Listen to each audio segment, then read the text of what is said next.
안녕하세요. 사랑하는 성도님, 부활의 주님이 우리와 함께 하십니다. 우리와 함께 하시는 주님을 찬양합니다. 기도합시다. 하나님의 은혜 감사합니다.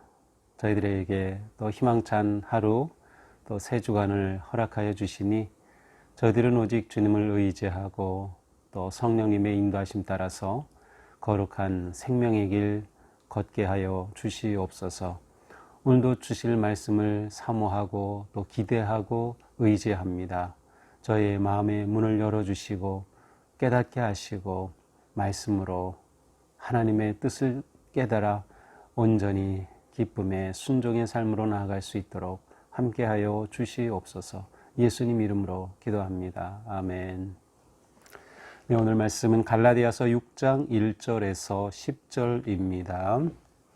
형제들아, 사람이 만일 무슨 범죄한 일이 드러나거든 신령한 너희는 온유한 심령으로 그러한 자를 바로잡고 너 자신을 살펴보아 너도 시험을 받을까 두려워하라.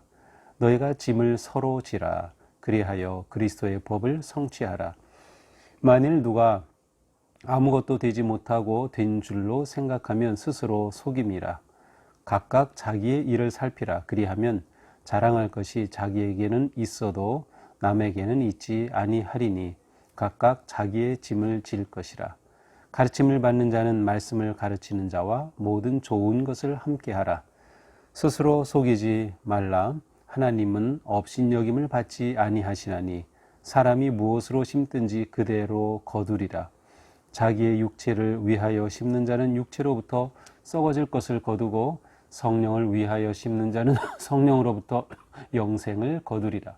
우리가 선을 행하되 낙심하지 말지니 포기하지 아니하면 때가 이름에 거두리라. 그러므로 우리는 기회 있는 대로 모든 이에게 착한 일을 하되 더욱 믿음의 가정들에게 할지니라. 아멘.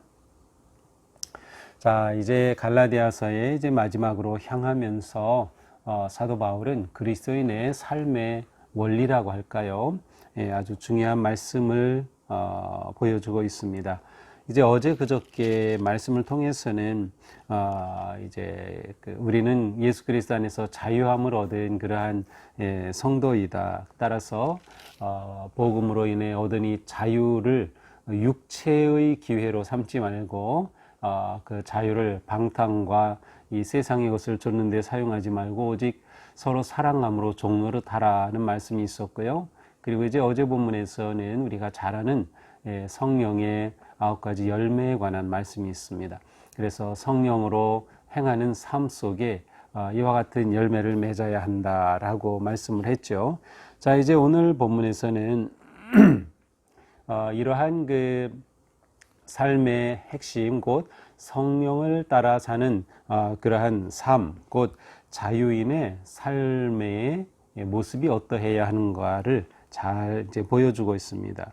자, 전체로 본다면은 이 갈라디아 교회 안에 거짓 그 가르침이 들어왔었죠. 짝퉁 복음이 들어왔어요. 예, 복음만으로는 예수 그리스도를 믿는 것만으로는 불가능하다. 구원을 받을 수 없다. 율법을 행해야 한다. 할례를 받아야 한다는 이러한 율법주의자들의 거짓 가르침이 들어와서 이 갈라디아 교회들에게 혼란이 찾아왔어요. 그래서 이런 일이 생기면 분열이 생기고 갈등이 생기게 마련입니다. 그래서 이제 사도 바울은 이러한 상황 속에서 관계에 초점을 두면서 오늘 말씀을 주신 것 같아요. 그래서 어떻게 이렇게 갈등이 생기고 분열이 생긴 상태에서 우리가 복음으로 바르게 세워져 갈 수 있을까에 관한 것이죠. 자, 먼저 1절에서는 바로 그들 가운데 무슨 범죄한 일이 드러나거든, 자, 죄에 빠진 자가 있다면, 여기서 죄에 빠진 자는 일반적인 의미도 가능하고 또 거짓 가르침에 넘어간 자라고도 할 수 있어요. 어쨌든 이렇게 죄에 빠진 자에 대해서는 어떻게 관계를 맺어야 합니까? 신령한 너희는, 성령님이 이끄는 삶을 사는 너희는 온유한 심령으로 그러한 자를 바로잡고 너 자신을 살펴보아 너도 시험을 받을까 두려워하라. 자, 온유한 심령으로 그러한 자를 바로잡으라. 이게 온유한 심령이 중요한 표현입니다. 바로 앞에 갈라디아서 5장 몇 절이죠? 23절에 보면 성령의 열매 가운데 온유가 있어요. 그러니까 이 성령의 열매를 내 삶에서 그대로 드러내라는 거죠. 온유함으로, 잘못한 자는 온유함으로 바로 잡아라. 사랑의 마음으로. 그저 정죄하고 비난하고 비판하는 것이 아니라 온유함으로 바로 잡아야 한다. 자, 뿐만 아니라 이것을 자신에게도 적용하는 겁니다. 우리가 흔히 말하는 반면 교사로 삼는 거예요. 그래서 너 자신을 살펴보아. 너도 시험을 받을까 두려워하라. 너도 그렇게 될 수 있다. 그러니 너 자신을 살펴보아야 한다. 자신을 살필 기회로 삼으라는 것이죠. 자, 또한 성도들 사이에 어떤 관계가 필요합니까? 2절, 서로 너희가 짐을 서로 지라. 그리하여 그리스도의 법을 성취하라. 자, 서로 짐을 져주라는 겁니다. 그렇게 하여 그리스도의 법을 성취한다. 그리스도의 법은 무엇일까요? 이제 구약에는 모세의 법이 있다면 사도 바울은 그리스도의 법이라는 아주 독특한 표현을 2번 사용하는데요. 그리스도의 법은 그리스도의 새 언약, 아니면 그리스도의 새 계명. 새 계명 하면 떠오르죠. 새 계명을 너희에게 주노니 서로 사랑하라. 내가 너희를 사랑한 것 같이 너희도 서로 사랑하라 하신 그 말씀. 자, 그러면 서로 짐을 짐으로 무슨 법을 성취하는 겁니까? 서로 사랑하라는 사랑의 법, 그리스도의 법을 이루게 된다. 그러니까 그리스도의 법을 성취하는 것은 서로 짐을 져주는 삶을 통해서 이루어진다는 것을 알 수 있습니다. 3절, 만일 누가 아무것도 되지 못하고 된 줄로 생각하면 스스로 속임이라. 이것은 아마도 거짓 교사들을 염두에 둔 것이 아닌가 생각이 돼요. 아무것도 되지 못하고 된 줄로 생각하면 사실은 실제로는 아무것도 아닌데 대단한 것처럼 우쭐대는 겁니다. 교만에 빠진 거죠. 그래서 그렇게 된 줄로 생각하는 건 스스로 속임이라. 자기를 제대로 모르는 겁니다. 스스로 속임이라. 그러므로 어떻게 해야 됩니까? 4절, 각각 자기의 일을 살피라. 그리하면 자랑할 것이 자기에게는 있어도 남에게는 있지 아니하리니 각각 자기의 짐을 질 것이라. 각각 자기를 살피라. 살피라 벌써 2번째 나옵니다. 1절에서도 나오죠. 잘못한 사람이 있을 때 온유함으로 그를 바로잡고 너 자신을 살피라. 그런데 여기서 또 살피라고 합니다. 그러니까 바울은 지금 성도들이 자기 자신을 잘 살펴서 말씀 앞에, 성령의 법 앞에 바로 세울 것을 기대하고 있음을 알 수 있어요. 자, 자기를 살펴라. 그래야면 어떤 일이 일어납니까? 자랑할 일이 자기에게는 있어도, 그러다 보면 자기에게서도 선한 일이 있죠. 성령의 열매다 있다, 좋은 일이 있다 하면 그것으로 끝내는 겁니다. 남에게는 있지 아니하리니. 이제 이 표현에서는 이게 무슨 뜻일까 좀 애매한데요. 새 번역 성경을 보니까 남에게 자랑하지는 않는다라고 번역하고 있어요. 그러니까 내게 선한 일이 보여도 그것으로 끝내는 거예요. 남에게 그것을 자랑할 필요 없다는 거죠. 그래서 자신을 살피는 것이 매우 중요하다. 자, 죄를 범한 사람에게 대해서는 어떻게 하라? 온유함으로 바로잡으라. 또 서로 어떻게 하라? 짐을 져줌으로 그리스도의 법을 성취하라. 자기 자신에 대해서는 어떻게 하라? 살피라. 그리고 다른 사람에게 자기를 자랑하지 말라. 그렇게 함으로 각각 자기의 짐을 질 것이다. 자기의 짐을 져라. 자기의 몫을 감당하는 겁니다. 우리 서로가 살아갈 때 가정에서도 그렇고 직장에서도 교회에서도 우리가 살아가는 삶에서 내 몫을 내가 감당하면 우리 삶이 얼마나 가볍고 즐거울까요? 그런데 자기 몫을 감당하지 않으면 그것이 남에게 전가될 수밖에 없어요. 짐이 되는 겁니다. 우리 성도의 삶도 마찬가지예요. 자기의 몫을, 자기 짐을 자기가 잘 질 수 있어야 돼요. 내가 감당해야 할 몫을 내가 잘 지는 것. 그렇게 자기 짐을 질 때에 다른 사람의 짐도 져줄 수 있는 여유가 생기겠죠. 서로가 그렇게 할 때에 이러한 일이 가능하겠죠. 그래서 믿음의 공동체는 각각 자기의 짐을 지는 사람, 성도들이 되는 거예요. 각각 자기 몫을 감당하는 것이죠. 6절 가르침을 받는 자는 말씀을 가르치는 자와 모든 좋은 것을 함께 하라. 자, 가르침을 받는 자는 어떻게 하라? 가르치는 자, 말씀을 가르치는 자와 모든 좋은 것을 함께 하라. 자, 이번에는 지도자에 대해서 어떻게 할 것인가에 관한 겁니다. 말씀을 가르치는 지도자에 대해서 자기의 좋은 것을 함께 하라는 거, 나누라는 거예요. 지도자를 존중하고 지도자의 그 사역과 헌신에 대해서 감사함으로 자기가 있는 좋은 것을 나누라는 거예요. 네, 이런 거 우리 잘하고 있죠. 좋은 거 있으면은 많이들 나눠주고 계셔요. 그래서 우리 지도자들에게 또 속회에서는 속장님에게, 클래스 리더에게, 또 팀장에게 그 고마움을 표현하고 또 잘 해주죠. 또 교회에서는 교회 지도자들에게 그렇게 자기에게는 좋은 것을 나누고 해주라는 거예요. 이것이 얼마나 큰 격려와 힘이 되는지 모릅니다. 지도자에 대한 아니면 가르치는 자에 대한 관계 맺는 방법이라고 할 수 있습니다.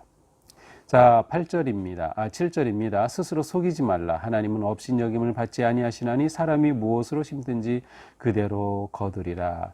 자, 여기에서는 이제 아주 중요한 삶의 원리를 말하고 있죠. 무엇을 심든지 그대로 거둔다.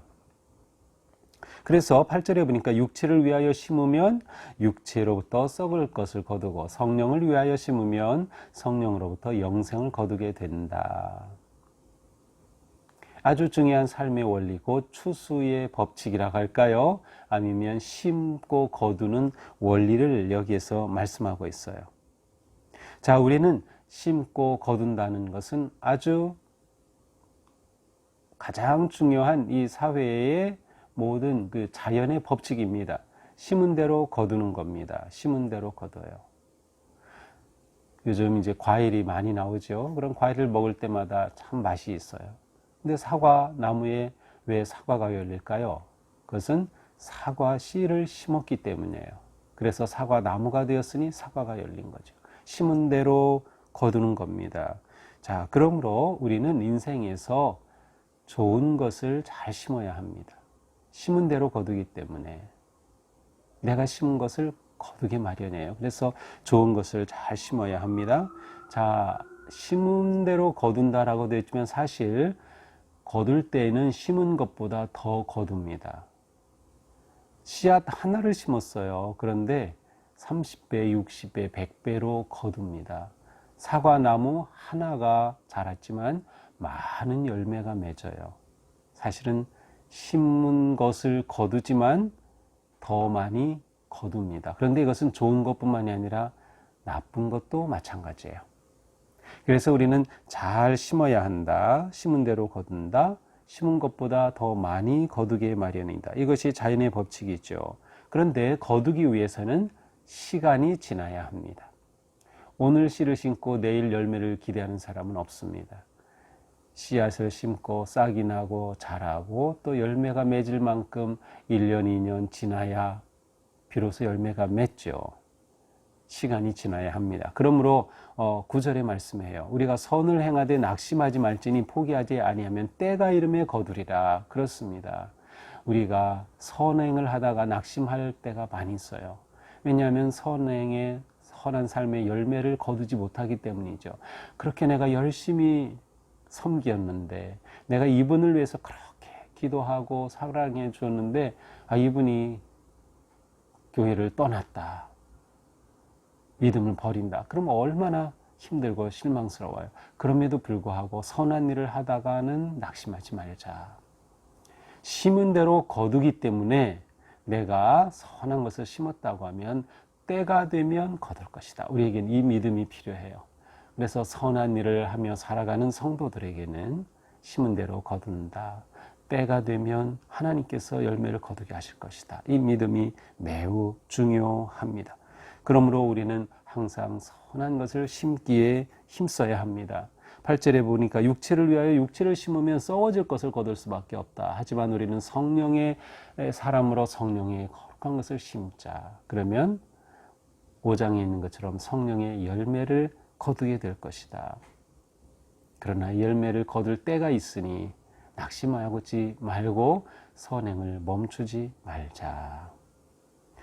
10절 결론입니다. 그러므로 우리는 기회 있는 대로 모든 이에게 착한 일을 하되 더욱 믿음의 가정들에게 할지니라. 기회가 있는 대로 선한 일을 하여. 그래서 선한 일을 할 기회가 있을까 계속 찾아보는 겁니다.